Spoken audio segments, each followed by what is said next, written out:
রাষ্ট্রপতি মোহাম্মদ শাহাবুদ্দিনের সঙ্গে সৌজন্য সাক্ষাৎ করেছেন ঢাকা সফররত কাতারের আমির Sheikh Tamim bin Hamad Al হানি।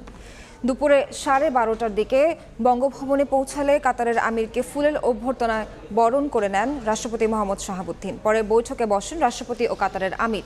এ সময় উপস্থিত ছিলেন দুই দেশের উচ্চ পর্যায়ের প্রতিনিধিরা। বৈঠকে দ্বিপাক্ষিক সম্পর্ককে আরও এগিয়ে নিতে আলোচনা হয় পারস্পরিক স্বার্থ সংশ্লিষ্ট বিভিন্ন বিষয়। পরে বঙ্গভবনে পরিদর্শন বইতে স্বাক্ষর করেন কাতারের আমির Sheikh Tamim bin Hamad Al Thani. এরপর রাষ্ট্রীয় মধ্যাহ্নভোজে অংশ নেন তিনি।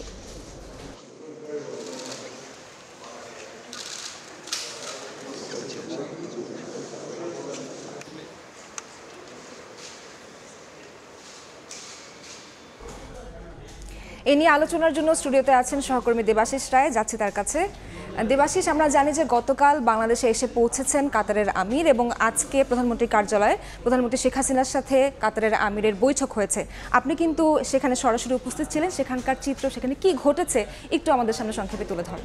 সোহার, আসলে কাতার অন্যতম মধ্যপ্রাচ্যের মধ্যে একটি প্রভাবশালী দেশ এবং কাতারের ওপরে কিন্তু বাংলাদেশ বেশ কিছু দিক থেকে বেশ বিভিন্ন বহুমাত্রিকভাবে কিন্তু আসলে নির্ভরশীল। সেটি যদি আপনি শ্রমবাজার বলেন সেক্ষেত্রে এবং জ্বালানি নির্ভরতা, অর্থাৎ কাতার থেকে কিন্তু বাংলাদেশের জ্বালানির একটি বড় অংশ কিন্তু কাতার থেকে কিনে আমদানি করা হয়। সেই ক্ষেত্রে সেই দেশটির সরকার প্রধান যখন আসেন বা আমির যখন আসলে সফরে আসেন, সেক্ষেত্রে বাংলাদেশও কিন্তু সর্বোচ্চভাবেই এই সফরটিকে বা এই হাই লেভেল ভিজিটটিকে কাজে লাগানোর চেষ্টা করেছেন। আমরা মোটা দাগে দেখে নেই আসলে কাতারের আমির এবং প্রধানমন্ত্রী শেখ হাসিনার সঙ্গে যে বৈঠকটি হয়েছে, সেই বৈঠকে আজকে কি হয়েছে আমরা মোটা দাগে দেখে নেব। যে সহযোগিতার সম্পর্কই মূলত এগিয়ে নিতে চেয়েছেন কাতারের আমির এবং প্রধানমন্ত্রী শেখ হাসিনা।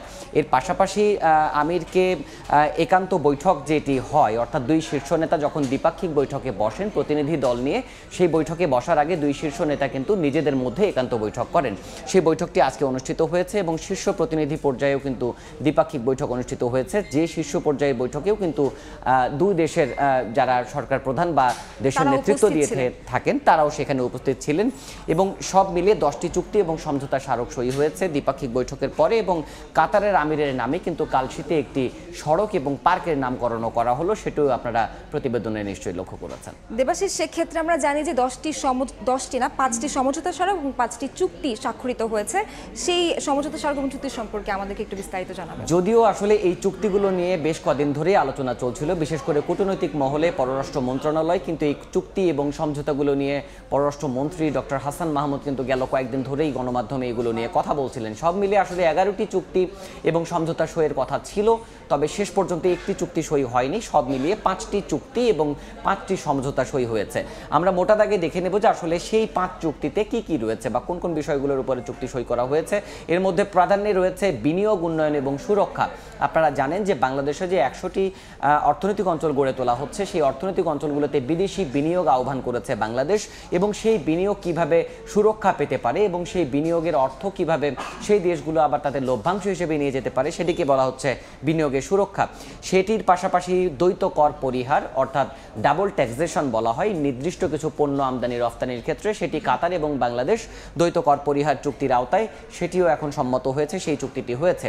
আইনগত বিষয়ে সহযোগিতা, সেটি নিয়েও একটি আলাদা চুক্তি হয়েছে। সাগর পথে পরিবহন, যেহেতু ব্লু ইকোনমি বা এখন আসলে ওশান বিজনেস যেটি চলে আসছে, সেই ট্রেডটি বাংলাদেশ বাড়াতে চায়, সেক্ষেত্রেও কিন্তু কাতারের সহযোগিতা নেওয়া হবে। একটি চুক্তি সই হয়েছে এবং যৌথ ব্যবসা পরিষদ গঠন, অর্থাৎ বাংলাদেশে যে ব্যবসায়িক চেম্বারগুলো রয়েছে বা ব্যবসায়িক সংগঠনগুলো রয়েছে, সেই সংগঠনগুলো কাতারের ব্যবসায়ীদের সঙ্গে যৌথভাবে পরিষদ গঠন করে কিভাবে যৌথ বিনিয়োগ বা দ্বিপাক্ষিক বিনিয়োগ বা বাণিজ্য আরও বেশি সম্প্রসারণ করতে পারে, সেজন্য একটি চুক্তি হয়েছে।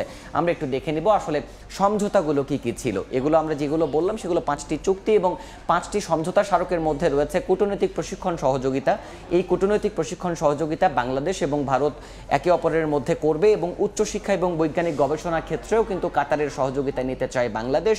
একই সঙ্গে যুব এবং ক্রীড়া ক্ষেত্রেও সহযোগিতা চায় বাংলাদেশ এবং কাতার, সেই বিষয়েও সহযোগিতা একটি সমঝোতা স্মারক সই হয়েছে। এবং শ্রমশক্তি এবং কর্মসংস্থান, আপনারা জানেন যে বাংলাদেশের সরকারি হিসেবেই কিন্তু 4 লাখের অধিক বাংলাদেশি শ্রমজীবী যারা কাতারের শ্রমবাজারে আসলে শ্রম দেন এবং সেখান থেকে তারা রেমিটেন্স বাংলাদেশে পাঠান, এই শ্রম বাজারটি ভবিষ্যতে আরও কিভাবে সম্প্রসারিত করা যায়, একই সঙ্গে সঙ্গে বাংলাদেশ থেকে যারা কাতারে যান বা মধ্যপ্রাচ্যের এই দেশটিতে যারা কর্মের সন্ধানে যান তাদের কর্মসংস্থান আরও কিভাবে সুদৃঢ় করা যায়, নিশ্চিত করা যায়, সেগুলো নিয়েই কিন্তু একটি ফ্রেমওয়ার্ক হবে। সেই ফ্রেমওয়ার্কটির জন্যই কিন্তু এই সমঝোতাটি সই করা হয়েছে, সমঝোতা স্মারকে। এবং বন্দর পরিচালনা, যেটি বলছিলাম যে বাংলাদেশের চট্টগ্রাম সমুদ্র বন্দরের যে সক্ষমতা সেটি যেমন দিন দিন বাড়ছে, একই সঙ্গে সঙ্গে বাংলাদেশের অন্যতম গভীর সমুদ্র বন্দর মাতার বাড়িতে যেটি নির্মিত হতে যাচ্ছে মহেশখালীতে, সেই বন্দর পরিচালনা কিভাবে করা হবে এই অভিজ্ঞতা বাংলাদেশের নেই। সেক্ষেত্রে কিন্তু কাতারের অভিজ্ঞতা গোটা বিশ্বেই প্রশংসিত।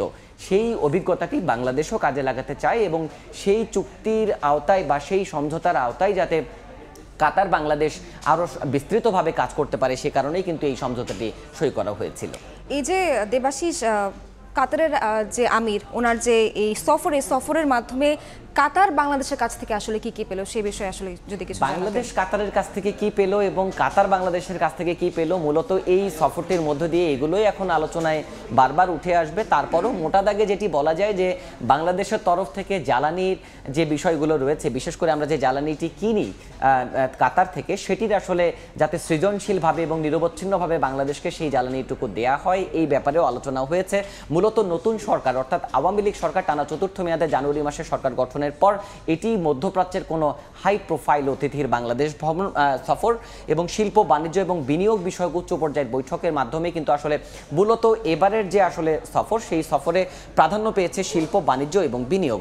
এবং ঢাকা দোহার যে সম্পর্ক রয়েছে দ্বিপাক্ষিক সম্পর্ক, সেই দ্বিপাক্ষিক সম্পর্ক কিন্তু আরও মজবুত করার ক্ষেত্রে দুই পক্ষই একমতে পৌঁছেছে এবং সহযোগিতার ক্ষেত্র আগামী দিনে আরও বিস্তৃত হবে।